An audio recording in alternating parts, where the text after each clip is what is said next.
started to write spoken word and poetry, and unconsciously I was starting to write about my heritage, but I noticed that I didn't know a lot about it. So I started to do some research, looked into my family, and I started to notice a few things.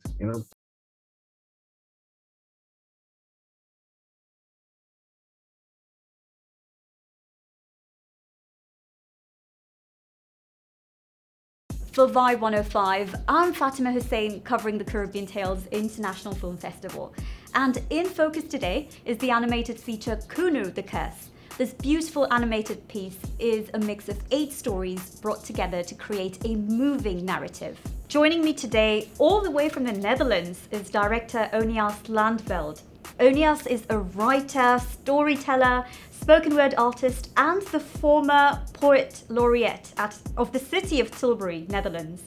Glad to have you here at Y105, Onias. Thank you for having me. Firstly, congratulations on your film premiering at the festival. Thank you.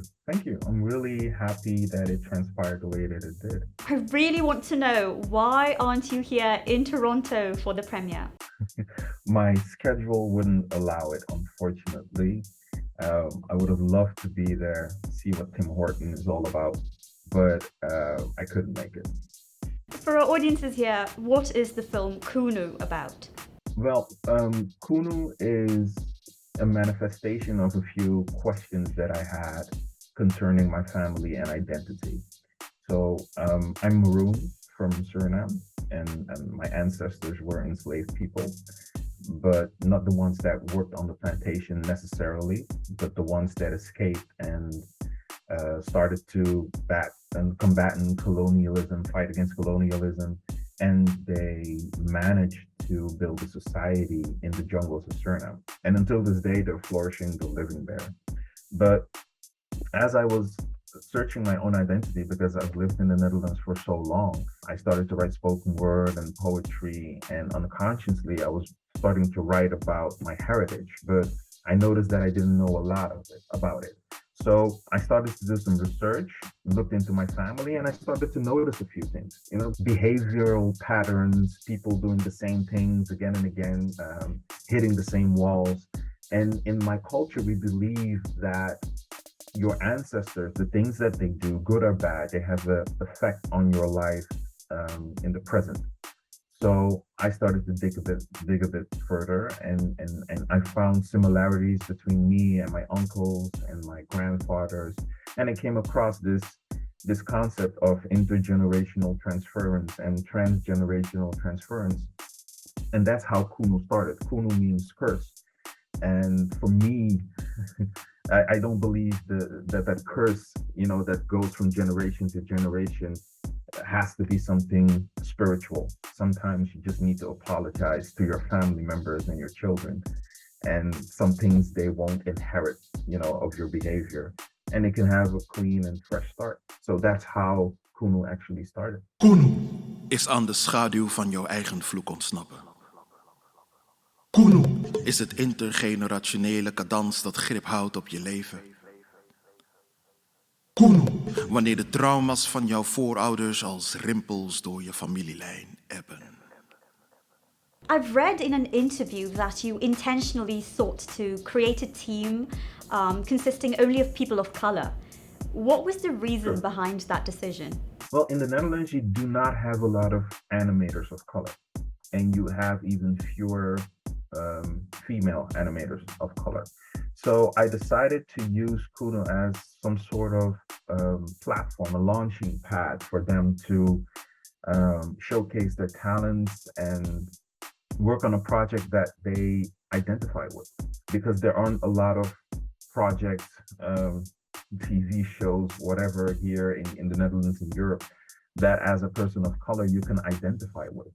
So I sought to create something and invite the people of color that felt that they had something to contribute. And I wanted to use it as a project that they can feel proud of. They participated in it. And I wanted to give them a sense of pride, but also give them a chance to just showcase their talents and be a part of the message. Right. Now, for the ordinary viewer, the film is, as you mentioned, an extraordinary journey of a search for identity and reflection. Now, what went behind curating that narrative that you put together? I'm a spoken word artist, so I took 8 of my spoken word texts, which I felt created the story or told the most about my journey. And I just put them together. And then I went in, I had a conversation with the animators, and I explained to them what my vision was, what I saw, what the text symbolized, certain words.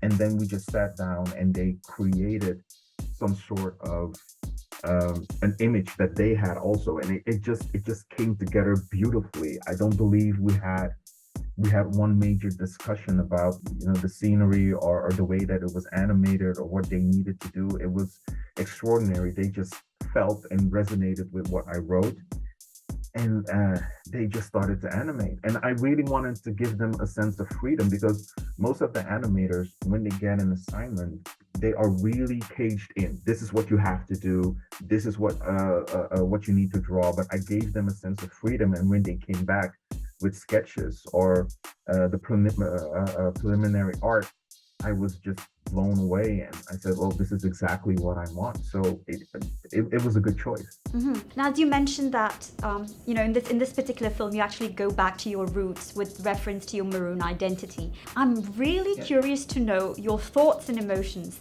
that were perhaps automatically evoked when you were, curating the tough themes that you explored in the film. Well, there's a reason why I don't watch a lot of movies about slavery, because there's still a hint of anger sometimes and frustration about injustice. But when I made this, some things are really personal. There's a scene in Inakwana where the enslaved people, they take off their chains and they jump into the water. It was an emotional scene because for me, it wasn't only telling a story about my ancestors, but it was also a part of me to escape a certain mentality, trying to escape a certain notion of who I was or who I'm supposed to be. In Aquana, it tells the story parallel of what I've been through. I was raised in Christianity, and I had a really bad experience in a church. And for me, when I got out of it, I realized that it was a sort of enslavement that I went through, and I had to break the chains.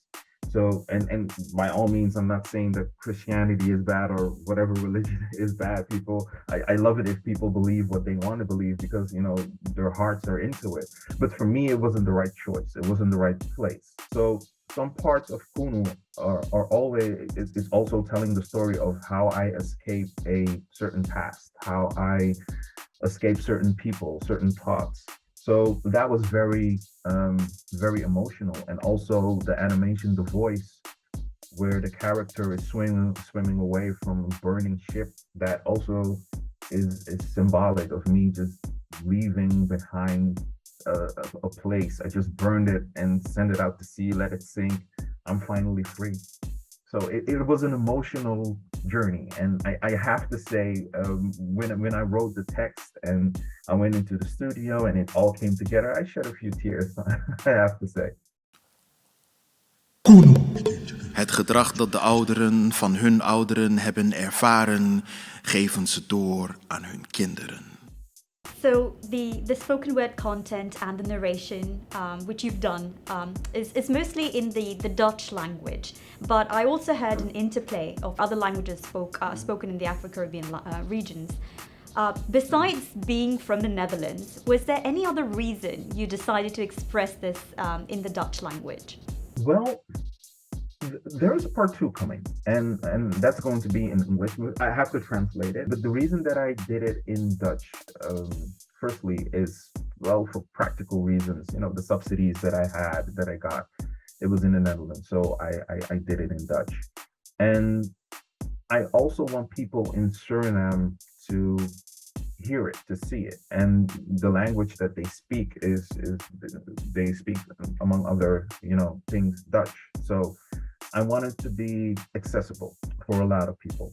But it is a part of my life at this point that I'm writing, because I used to write in English, but I'm writing in Dutch and all the texts were in Dutch. So it was just a logical choice to make.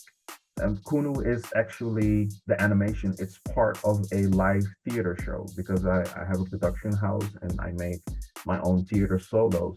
So in Kunu is intermixed with live play, and in that theater play, I play the god Iligwa, and he's the one that's narrating the story actually, and the animations are there to support what is being told. And that whole concept, we want to change it in English because I think at a certain point you want your message to be heard and understood by other people also. I recently did a DNA test and it said that I'm 70% Nigerian, 10% is from Kenya, and 20% is from Sierra Leone. You know, some people have their doubts, but for me, it was, well, I know my ancestors are from the African mainland, and I would find it extremely beautiful, great if I could translate Kunu in English and present it there, just to show them that, hey, you're well, also a part of your ancestors, they went over there and this is what came out, this is what happened to us. Onios, you wear multiple hats in your career as a creative. Have you ever faced any challenges, whether creatively or otherwise, while bringing these difficult but necessary conversations to the front? Well, I have to be honest, not as much. Maybe it's because I'm 6'6" and I'm about 300 pounds, so they don't dare to approach me or something like that.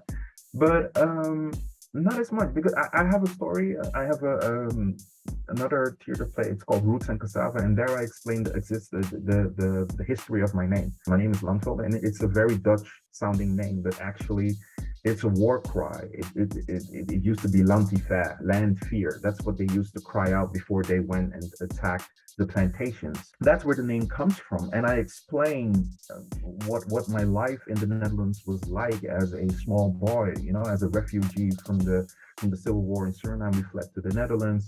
And I explained to a lot of people, I always tell them, for a little black boy from Surinam, white people were as strange to me as I was to them, but I wasn't allowed to ask any questions.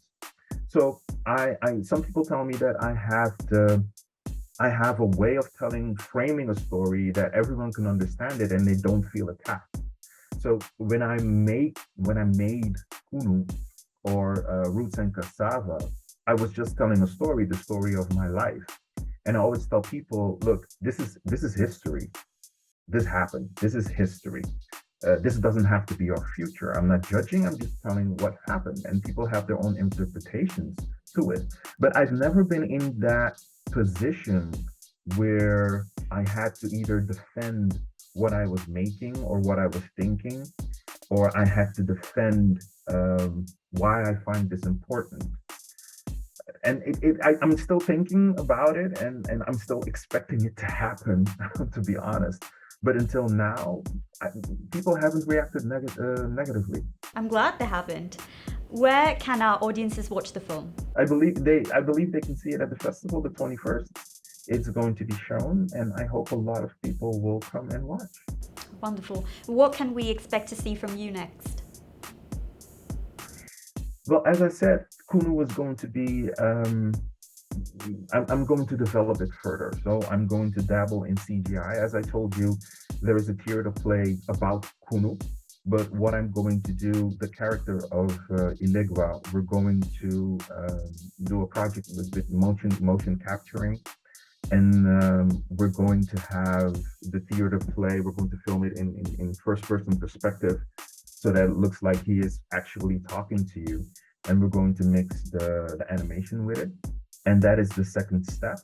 For me also, I'm finally going to publish my poems, but I'm going to publish it in a very interesting way. I can't say what it's going to be yet, but I'm also going to publish my poems, and I'm busy with another few plays, but I'm certainly going to make some more animations. It has been lovely chatting with you, but unfortunately that's all the time we have for today. Thank you so much for joining us, and congratulations on your film. Thank you. Thank you.